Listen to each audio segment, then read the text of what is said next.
Today is the first day we are holding a GIC Talk after finishing construction. I will be the host of GIC Talk today. Before we get started, please turn off your cell phone or switch it to silent mode. Thank you. Do you like playing games? Not just computer games, but perhaps you might consider table games as well. When playing these games, you can have fun while making friends too. Today, Dave St. John is going to give a talk entitled The Games People Play, which is an introduction to table gaming in Gwangju. In this talk, he will give us a brief look at the long history and recent resurgence of tabletop gaming. If you have any questions to ask the speaker, feel free to write them down on a slip of paper. If you did not receive a paper slip, please raise your hand and a GIC volunteer will come and give one to you. These questions can be asked during the Q&A session. Now, without any hesitation, please welcome Dave with a big round of applause.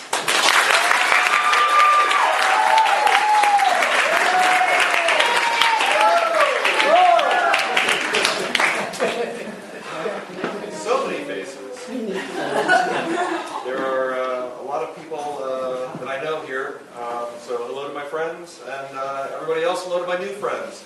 I hope we're going to have fun today and learn a little bit and maybe encourage some of you to participate in the 2015 Tabletop Day, which is coming up in April 11th. We'll talk about that during the talk. Start by introducing myself, telling you a little bit about my own gaming history.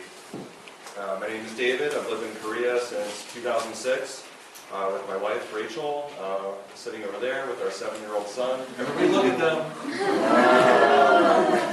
We're all three of us great lovers of gaming. All kinds of games, card games, board games, video games, just any kind of fun. We really love to have fun with our friends. At home, there are a bunch of board game cafes in town. The Alleyway is a favorite spot. They have a couple dozen games. So this is just what we do. This is fun for us. So it's my pleasure to be here to talk about this with all of you today. My own tabletop gaming experience goes back to the 1970s when I started playing games. Candyland and Mousetrap, Battleship, and my long-time favorite, it was a board game that was a tie-in for the first Star Wars movie. It was called Star Wars Escape from the Death Star. It was a lot of fun then, and it's a lot of fun now, actually. In the 1980s, I moved on to deeper, more difficult games, stuff like Stratego, Clue, and chess. I learned how to play chess, and there was really no looking back from there. In my 20s, there were many evenings I spent gathered around friends' kitchen tables playing Risk. Risk is the game of global domination, as you know, some of you. It's also the game that destroys friendships. In recent years, I've really gotten into games with deeper gameplay, more strategy, games that are a lot more time-consuming. Recently, friends and I have been playing a game called Twilight Imperium. It's an epic board game of galactic conquest. Games can go on for 12 hours or more. We've seen on the internet people who devote entire weekends to playing this game. Our longest game was 14 hours. It would have been about 10 hours, but we had to break several times to get food, to go to find my cat who had escaped and started running around the neighborhood. But we had fun anyway. So why do I enjoy these games so much? Why do so many of us enjoy games so much? Let's start and take a look at some of the titles that I mentioned. This is Candyland. It's a simple race game. You draw a card, and you move to the indicated space. It's a kid's game. There is zero skill involved. But as a kid, this is how I felt playing Candyland. Here's Mousetrap. The game involves building this crazy contraption that you see here and trying to trap your opponent's mice under the little basket you can see up on the top left. Didn't get through a lot of games of Candyland. Mostly it was, let's try to build a contraption and trap other things that we found around the house, which was fun in its way. But when you build a contraption, when you're able to trap somebody's mouse, you kind of feel like this. And then, here's the Star Wars game. This was the first game I really just fell in love with. Star Wars was and is such a huge part of culture around the world that when this game came out, and I got to play this, where you start with the trash compactor at the bottom, just like in the movie, you escape, you have to work your way past stormtroopers, and you get to the Millennium Falcon, and then you escape into space, you have to fight the TIE fighters until you can finally get to the Rebel base. That's what it looked like, but of course, it felt like this. And then the final game I mentioned, Twilight Imperium. This is a small setup of the game. The actual game, when you're playing with 5 or 6 people, takes up maybe 2 of these tables. It's a vast, long-running game that has 40 of these cards. There are 400 game cards, which you can kind of see here and scattered around. 200 miniatures. Playing the game, you have to use diplomacy, politics, logistics, trade, technology, and of course, warfare. This is what it looks like. This is what it feels like. This is what it feels like at the beginning of the game. 12 hours later, are we done yet? So games are an integral part of all cultures. They're one of the oldest forms of human social interaction. They allow people, players, to go beyond immediate imagination and direct activity. So what does that mean, to go beyond immediate imagination?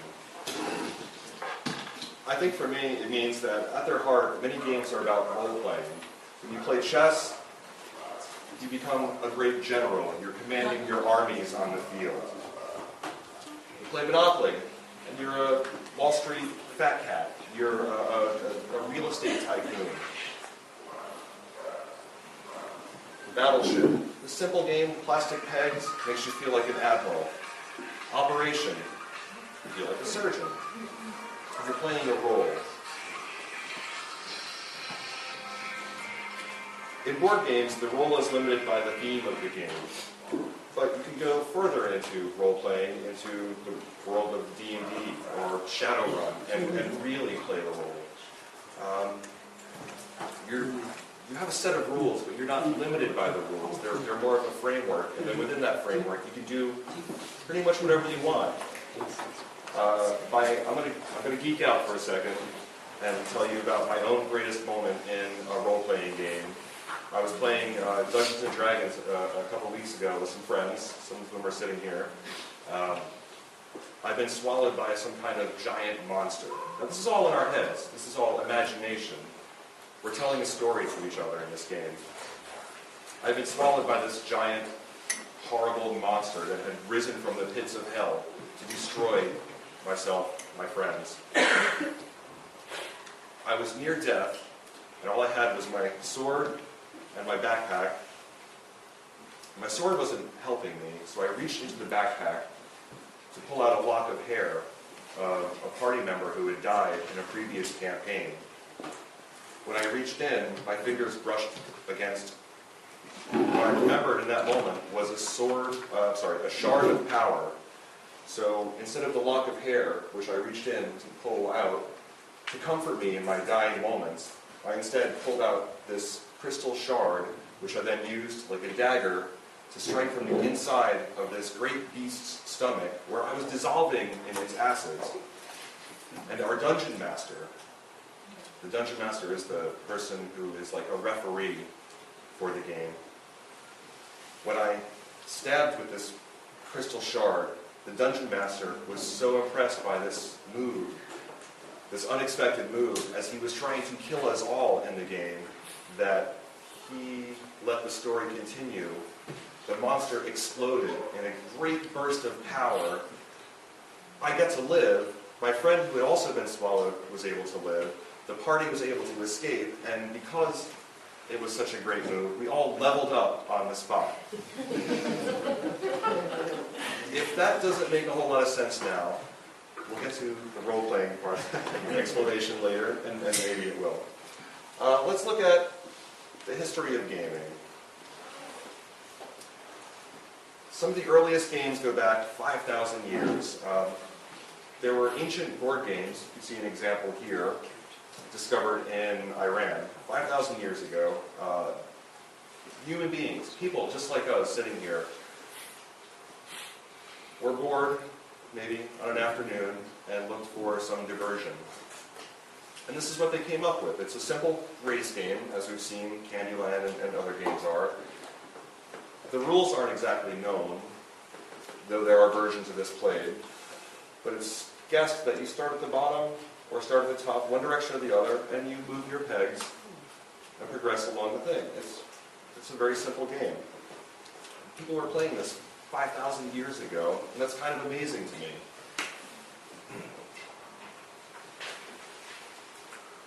This is Senet. This is a game that was played by the ancient Egyptians. There were versions of this game that were found in King Tut's tomb. There are no existing rules to this, but there are still versions of this game being played today as well. It's another race game.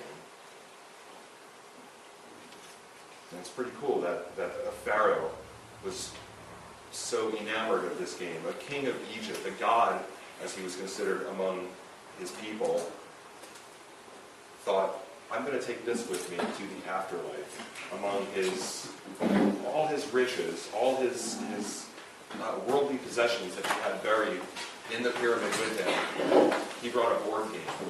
It's really neat. This is the royal game of Ur, and this is the oldest complete board game ever found. It was discovered in the ruins of the city-state of Ur.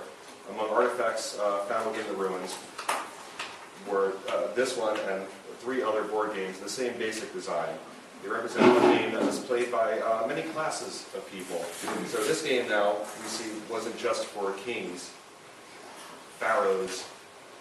This was like the people's game. This was as simple as checkers, or as common, I should say, as checkers. This is the town of Ur in southern Iraq. I think it was a lot greener back then. And these are the rules.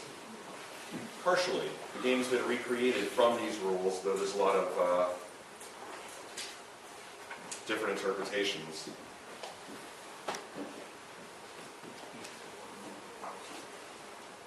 Now, all the games we've just looked at are basically race games. The goal is to move all of your pieces, or your one piece, to the end of the board or towards some other goal. Very common gameplay mechanic during these types of games was to use dice.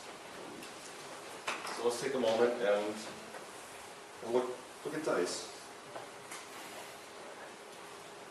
All the games we've looked at, the ancient games, originated in Mesopotamia, but evidence of dice usage has been seen all over the world, including among the Aztecs and Mayans, the Vikings, tribal Africans, South Sea Islanders, and Native Americans.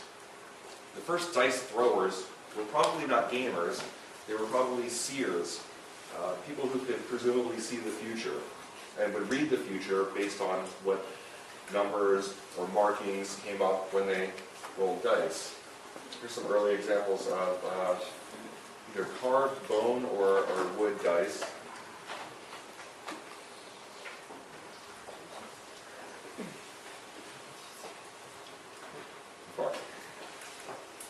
So we have to ask, how did these early dice makers get their dice from the shaman to the layman? Who were the first regular people to pick up dice and start playing with them, start gambling with them, start coming up with their own original rules for how should we entertain ourselves? I think you can imagine a couple of hunters in some prehistoric community heading out for a hunt, and they have an argument. Which way should we travel to look for deer or elk today to hunt? One says, let's go north. The other says, let's go south. And they decide, let's decide by throwing the dice. So there's an element of fortune telling in that. Which way will the elk be? Let's let the gods decide. Let's let fate decide. But then after the hunt, when they have this meat, they're sitting around the fire, and it's time to decide who gets the best cut of meat. There's another chance to throw the dice and to see who will win the meat. And maybe this is one of the first games using dice. Who will win the good cuts of meat? My anthropologist wife disagrees with me. Everybody look at her again. But I think that's perfectly reasonable. Okay. Here's a game that I'm sure our Korean members, audience members, are very familiar with, and a lot of the Westerners here have seen the games played either in cafes or on TV. This is called Go, and it's a pretty old game. The earliest written reference to this game was in the historical annal Zuo Zhuan in the 4th century BCE. It refers to an even older event that took place several hundred years before. It's also mentioned in Book 14 of the Analects of Confucius, and 2 books written by Mencius in the 3rd century BC. In all of these works, the game is referred to as Yi. Today in China, it is known as Wei Qi. Literally, it means the encirclement game. I think we all know it's very popular in Korea, where it's known as Baduk. Is that correctly? Saying it correctly? Baduk? Yep. And you can see how popular it is and how much attention is lavished on the winners of these games. These are some high-ranking guys playing the game, and just run for a minute while I talk about the game. You'll see how much money they win at the end of this video here.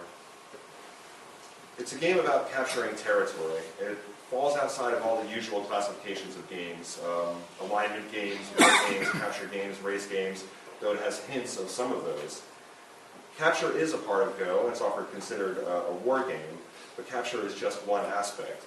It's not so much about the aspects of war, such as generals and soldiers. It's about defining who owns the spaces on the board. It's a territory game. The official grid contains 19 by 19 lines, though the rules can apply to any grid size. 2 players choose black and white. Black goes first, and they take turns placing stones of their own color on vacant points on the grid. And that's opposed to a lot of Western games where when you place your piece on, you put it on the empty space. In Go, as you can see, it's on the intersection here. Go is one of the most mathematically interesting games. There are a vast number of possibilities. The rules are relatively simple, but the simplicity does allow for so much interesting math.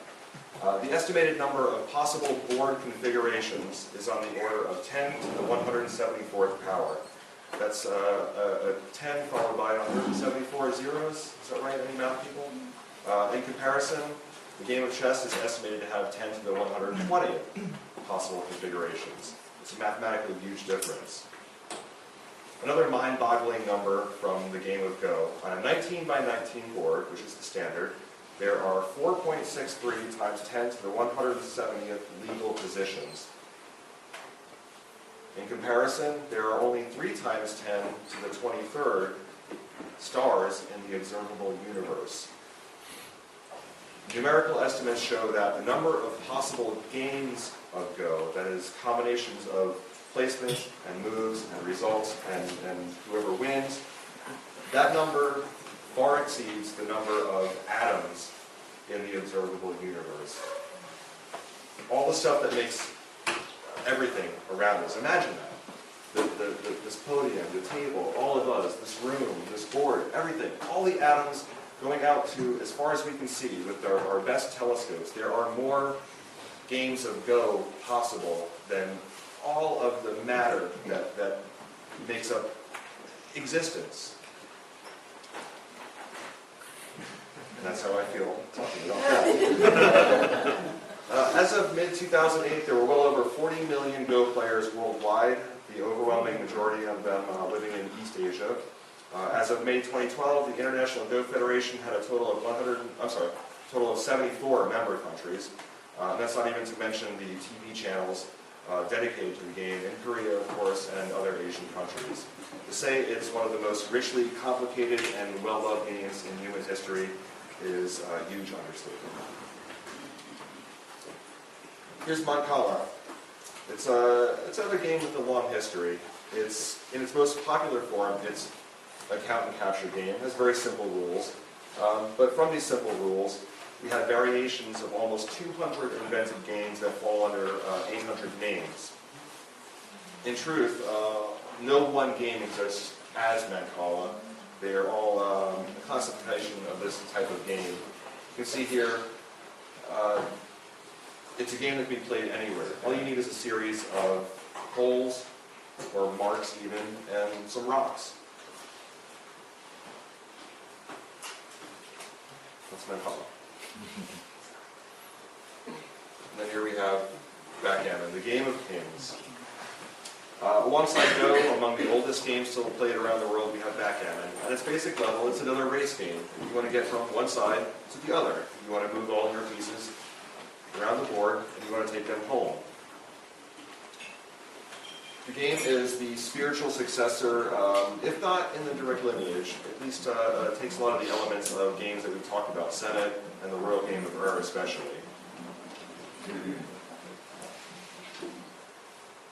Backgammon's most direct ancestor is a game called Tabula, in which players had 15 pieces each and moved them in opposing directions around the board according to the roll of 3 dice.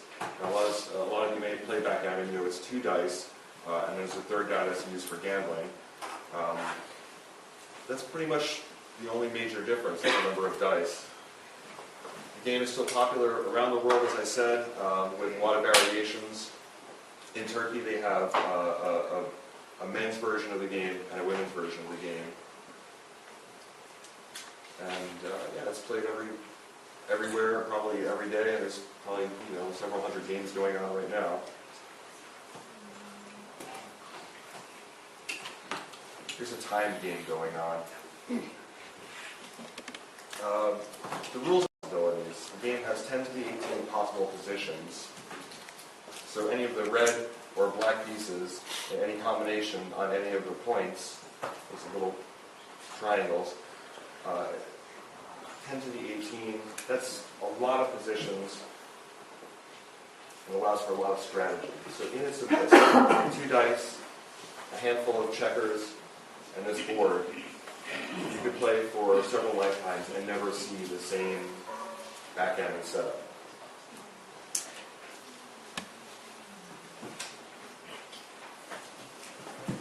And then here's chess. The history of chess spans some 1,500 years. It originated in northern India before moving to Persia, eventually into southern Europe. There you go. This is an older version of chess called Chaturanga. It's probably the earliest precursor of modern chess. It flourished in India in the 6th century, and it's the earliest known game to have 2 essential features that is found in all chess variations.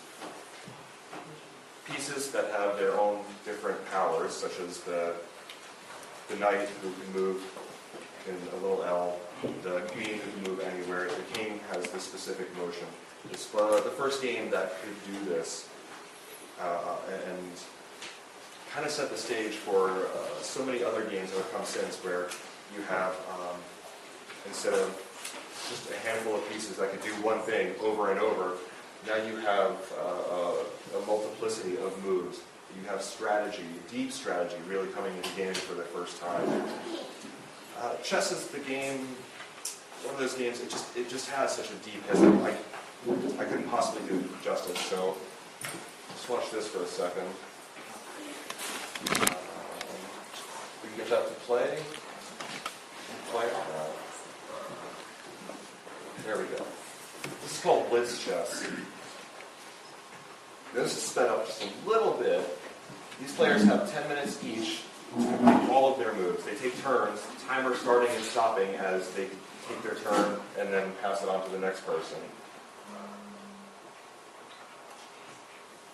This is, I think this is a World Championship semifinal from a couple years ago. I wish I could think this fast. I taught my son, who's 7, last year I taught him how to play chess, and he regularly takes my queen, puts me in check, and gives me a run for my money every time. And he's shaking his head. It's an easy game to learn, but as a lot of you probably know, it takes a lifetime to master. So we've seen some of the more important games in history, but there's so many more that you just can't get to in this format. Checkers, Parcheesi, there's a Roman game called 12 Scripta, Patoli, which was played by pre-Columbian cultures in Central and Northern South America. There's just so much. We have to move on to modern gaming. This is where it gets colorful, as you can see here. One of the earliest games, which is another race game, is called The Mansion of Happiness. It was an instructive, moral, and entertaining amusement, according to its designer, George Fox. It was a children's board game inspired by Christian morality. Players would race around a 66-space spiral track, which depicted the virtues and the vices, their goal being the Mansion of Happiness, which is presumably the Christian heaven here in the center.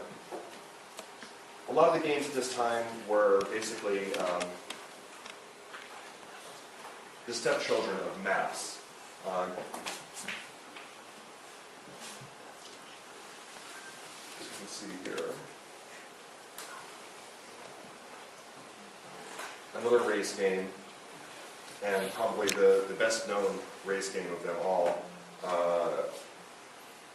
But different because the race was to get back to go where you would collect your paycheck. Monopoly is probably one of the most popular and controversial games of all time. People love it and hate it. I mentioned Risk as being destroyer of friendships. This is the destroyer of families here. I think a lot of us have played Monopoly, and it's many versions. It originally came from something called the Landlord's Game, which was patented by a woman called Elizabeth Maggie in 1904. She created the game to illustrate the teachings of the progressive-era economist Henry George. The game was designed originally to point out the evils and be a practical demonstration of the system of land grabbing with its usual outcomes and consequences. In other words, this was the game originally that was supposed to show how land-grabbing landlords were driving people deeper and deeper into debt. By the time it turned into Monopoly in 1935, it was the exact opposite game. It was a game that glorified land-grabbing. As you sprint from the go square down here on the bottom, you run around and you try to grab up as much property as possible. And then, when your opponents land on those properties, you gleefully announce, it's $200 rent, it's $300 rent, and the more you develop it, it's $500 rent, until these people are thrown into bankruptcy and leave the game and maybe never come back home. Some Monopoly tokens. And then take a look at some of the Monopoly variations. There have been hundreds of Monopoly, if not thousands of Monopoly variations. It's played in 103 countries, printed in 37 languages, and you see there's a comic book, Monopoly, the Justice League of America. There's a cartoon, real popular with the kids right now. Pokemon, Grand Theft Auto. Regional versions, every country has their own version, and of course We have Korean Monopoly here. It's popular, but it's also one of those games that you pull out, you play for 3 hours, and then you don't finish. So you decide if it's fun. Other games of the era, probably one of the biggest ones is Risk. Another one with lots of spin-offs.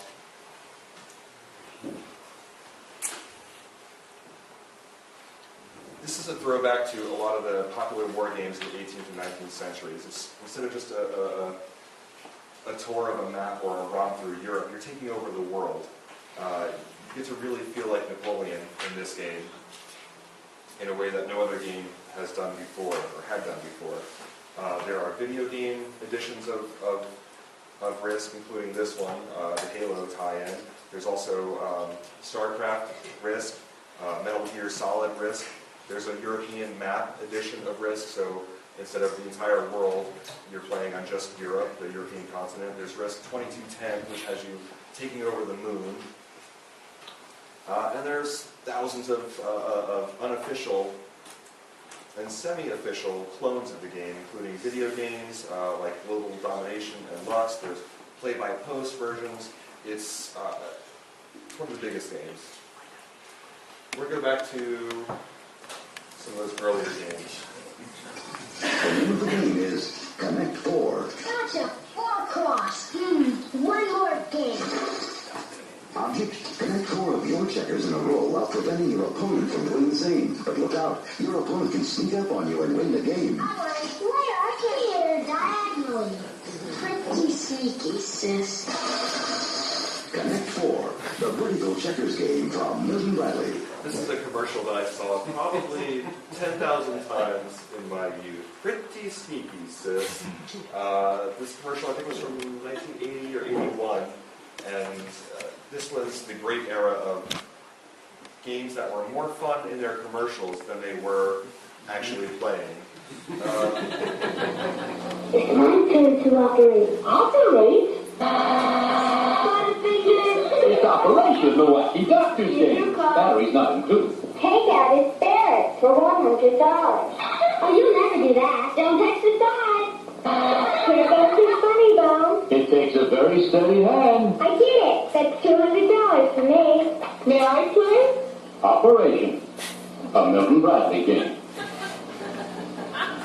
There's nothing like focusing all of your concentration on a set of tweezers that are just slightly too big for the hole you're trying to squeeze them. And you hit the little metal side and nothing buzzes. I'm sure this game took years off people's lives. Okay, so these are games from the 60s, 70s, 80s. And then we really kind of hit a neat time in gaming history. These are the party games, or the yuppie games of the 1980s that were insanely popular through the 90s and up to today. There's a lot of them. You can see them everywhere. This is the most popular one. What can you say about Trivial Pursuit? It is probably the biggest game franchise of all time. The original game contains 6,000 questions, 1,000 cards. You see one of the question cards here. It's an elegantly simple game, but it turned into a worldwide monster hit. Trivial Pursuit sold over 20 million boxes worldwide just 2 years after its release. By 2004, nearly 88 million games had been sold in 26 countries, in 17 languages, with an estimated sales figure of around $2 billion. It's just been a monster. There are nearly 100 spin-off versions. I've got a few here. So you can have World of Warcraft Trivial Pursuit, everything about World of Warcraft in question and answer form, Star Wars. Or you can go decade-specific, era-specific, the 90s, the 80s, and see how much you know about those specific eras. These are just some of the games that are available. All right, International Board Game Day, or International Tabletop Day. I want to remind everybody, it's kind of a geek holiday. It was founded 3 years ago as a way to celebrate tabletop gaming together. One of the interesting parts of living in Korea for foreigners is that we are so far from home, our original communities, and our families. This is a perfect opportunity, as is gaming in general, to kind of get together, gather around the table, just like you would do with your parents, your brothers, sisters when you were a kid, and play a game and feel this thrill. I won, or, pretty sneaky, sis, when you lose. So April 11th, alleyway, in your homes, gather your friends. If you're playing Go, if you're playing Trivial Pursuit, it's the day to do it. There are tons of places. You can go to the park if the weather permits. As long as you get some friends, sit down and play a game. Organize your local events, get a bunch of games together, a bunch of friends together. There's board games, card games, role-playing games, Jenga, miniature war games. It's going to be a lot of fun, and you're invited, of course, because you can do it anywhere. It's like Christmas for gamers. We have just a couple minutes left, so I'm going to briefly talk about Dungeons & Dragons. Not that you can exactly do it in a couple minutes. So I talked earlier about my experience slicing my way out of this monster. Dungeons & Dragons is a role-playing game, and it's cooperative storytelling. You have a dungeon master. He is kind of like the referee. He will present a set of challenges before you, and you have to solve them based on your abilities. You are a ranger. That means you're good with the bow and arrow. You're a fighter. That means you carry a big sword. You're a magician or a sorcerer. You could be just about anything you want in role-playing games. If you don't care for the Middle Earth, the Tolkien universe, you can go far into the future, and you can play, as I do in my other game, as a living spaceship, a sentient computer. My character gets to fly around the universe. It's all up here. There's no board. All you need is a pencil and a D20, and you can have amazing adventures that are as rich and fulfilling as any book, as any movie, and it's even better because you're playing with your friends. We had a little more time. I had threatened to reenact a recent adventure with my wife, who brought her character sheet. I don't think we have time. Where's Joey? Here he is. How are we doing on time? Okay. No, I won't.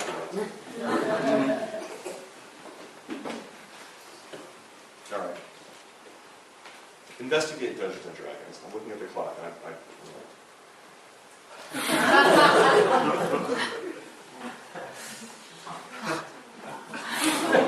Who has not been exactly here, at least in their head?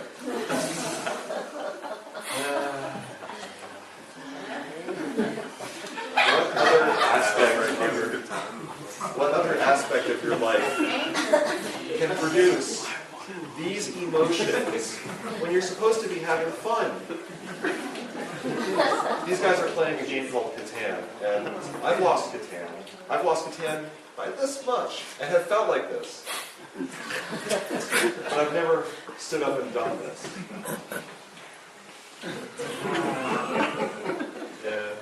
Gaming is fun. Tabletop gaming, dice games, card games, role-playing games. If it's in your head, if it's a pen and paper, if you're playing tic-tac-toe, hangman, anything, sit down, dedicate some time, not to this necessarily, but to everything else that led up to this moment. The fun this guy was having. Have that kind of fun. Don't end like this. That's it. Thank you very much.